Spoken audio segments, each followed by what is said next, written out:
Bem, amigos do Contraprosa, boa noite. Hoje é dia 23 de maio, sábado. Recebemos agora os dados do Covid-19 no Brasil, no mundo, na Bahia, em Sergipe. Vamos passar aqui para vocês. O Brasil chega a 22 mil casos, 22 mil mortes, 22.013 mortes. Vamos colocar o painel aí para vocês acompanharem. 347.398 casos confirmados de Covid-19. Com esses números, nós estamos no segundo lugar, ultrapassamos a Rússia e o Reino Unido. O Reino Unido tem ultrapassado a Rússia, nós agora passamos o Reino Unido. Somos o segundo colocado em número de casos e o sexto colocado em número de mortes, 22.013 mortes. Só hoje, sábado, dia 23, tivemos 965 mortes, que é um recorde para o dia de sábado. E casos de novos, somente nas últimas 24 horas, 16.508. No mundo, estamos chegando, esses números foram dados meio-dia, são 5.190.665 casos, com 338.447 mortes. Esse número já passa dos 350 mil agora à noite, mas não temos exatos ainda para dar. Bahia deu um pulo significativo. A Bahia já está, o Covid-19 já se apresenta em 240 municípios. Lembrem, a Bahia tem 417 municípios, portanto, ultrapassamos a barreira dos 50% de municípios contaminados na Bahia, com exatos 13 mil casos. Lembrem-se que no boletim de 2 dias anteriores, a Bahia estava com 8 mil e poucos casos. Rapidamente assim, subiu 13 mil casos fechados. Hoje, boletim divulgado às 18 horas e 45 minutos. Também temos 413 mortes. Eu vou dar uma passadinha aqui para vocês, antes de falar dos dados de Sergipe, dos municípios aqui próximos da gente na Bahia, como é que estão os casos, né? Porque as prefeituras estão divulgando uma coisa e está saindo aqui na Secretaria de Saúde outra coisa. Por exemplo, a Adustina, teve uma morte, todo mundo já sabe, mas já está no segundo caso a Adustina. Alagoinhas, 31 casos e uma morte. Araci, 3 casos e uma morte. Ribeira do Pombal, que está sendo divulgado aí 12 casos, mas na CESAB só tem até agora 9 casos e uma morte em Ribeira do Pombal. Só que essa morte aconteceu em Salvador e, evidentemente, foi registrado para Ribeira do Pombal. Banzaê tem 1 caso, Barrocas tem 3 casos, Entre Rios, 1 caso, Esplanada, 2 casos, Euclides da Cunha, 3 casos, Itapicuru, 4 casos, Nova Açoure, 7 casos. Outro problema aqui em Nova Açoure. Saiu uma reportagem no Bahia Notícias e disse que Nova Açoure estava com 43 casos. A prefeitura fez uma nota desmentindo os dados e confirmou que tinha apenas 7 casos, como de fato está aqui, 7 casos para Nova Açoure. Olindina tem 1 caso, Paulo Afonso é o nosso recordista regional aqui, com 15 casos. Queimadas, 4 casos. Ribeira do Amparo, 1 único caso. Rio Real, 7 casos em Rio Real. Sátiro Dias, tem 4 casos em Sátiro Dias. Serrinha tem 10 casos. E Teofilândia, 5 casos. Os municípios aqui dentro dessa região nordeste da Bahia, que estão com casos de contaminação.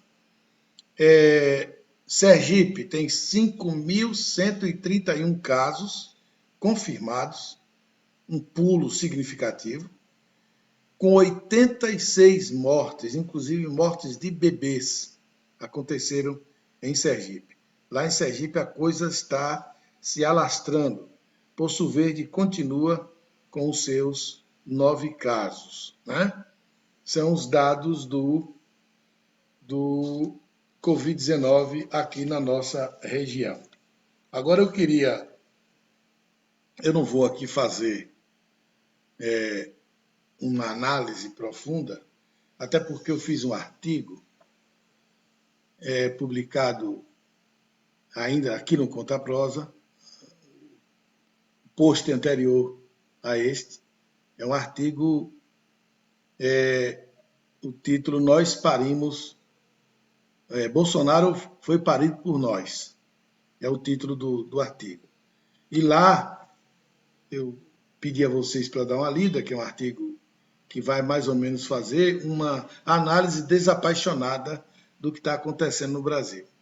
Mas eu quero aqui, eu lá não coloquei isso e queria falar aqui, é sobre o caso de Bolsonaro assombra a gente, não é por nada não. Ele está fazendo de tudo para se segurar no cargo, mas eu não vejo, por parte das outras autoridades, preocupação em tirá-lo de lá.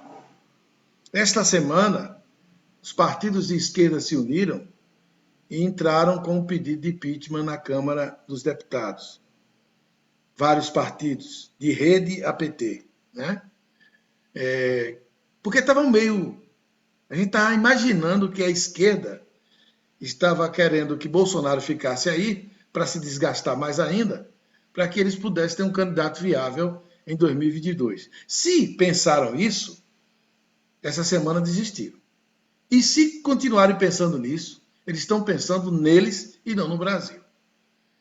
Mas o que me assombra é a tentativa dos dois presidentes da Câmara e do Senado de, de tentar paniguar a coisa, de colocar em panos limpos e tal, etc.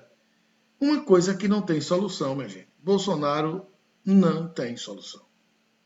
Não adianta, por mais que você tente, olha, até para você encontrar um nexo, porque ele vai para frente em Brasília daquelas manifestações que acontecem todo final de semana, e lá está pedindo AI-5, lá está pedindo para derrubar o STF, pedindo para derrubar Rodrigo Maia, o Alcolumbre e tal, etc, etc. O povo pedindo ditadura. Aliás, tem um cartaz que eu até dei risada. Estava pedindo ditadura democrática. Eu quero saber como.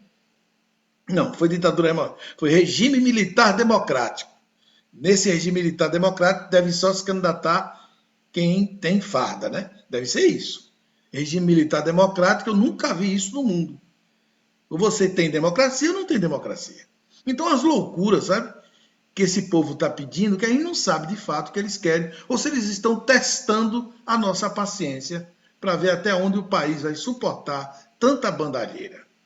E vocês viram na reunião, quem assistiu, a Globo News está passando o dia inteiro aí, para quem quiser tirar um cálculo, a CNN menos mais também está passando e falando sobre essas questões. Vocês veem aí na internet vários debatedores falando sobre a questão, e a gente percebe o seguinte, uma reunião de quase 2 horas. À exceção do ministro da Saúde, o Taixe, que falou um pouco da Covid-19, acabou. Só o ministro Ricardo Salles, do Meio Ambiente, que disse que teríamos que aproveitar que a imprensa estava toda voltada para o Covid-19 para fazer transformações lá em documentos, em leis, para facilitar e para dificultar a questão ambientalista. Ou seja, Sabe, eu não vou nem aqui tratar do ministro da Educação. Não vou nem tratar. Eu, na minha análise, Bolsonaro e Flávio Bolsonaro, num país sério, já teria perdido o mandato. Agora eu vou incluir o ministro da Educação.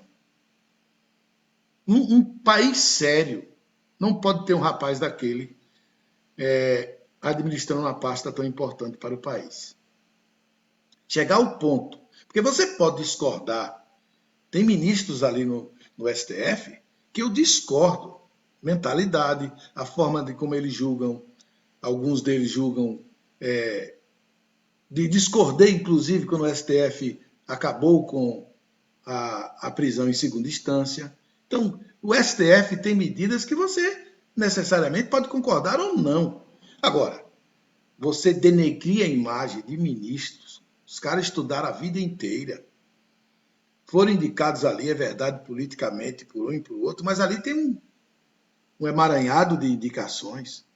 O que você tem que aproveitar, fazer é pressão para que o STF não desvie. E o STF tem, pelo menos nos últimos tempos, em relação principalmente ao governo Bolsonaro, tem agido de forma absolutamente dentro da Constituição. Chamar de vagabundo. Pelo amor de Deus. O Weintraub está, sabe? Ele não é um ministro, ele está agindo como um moleque.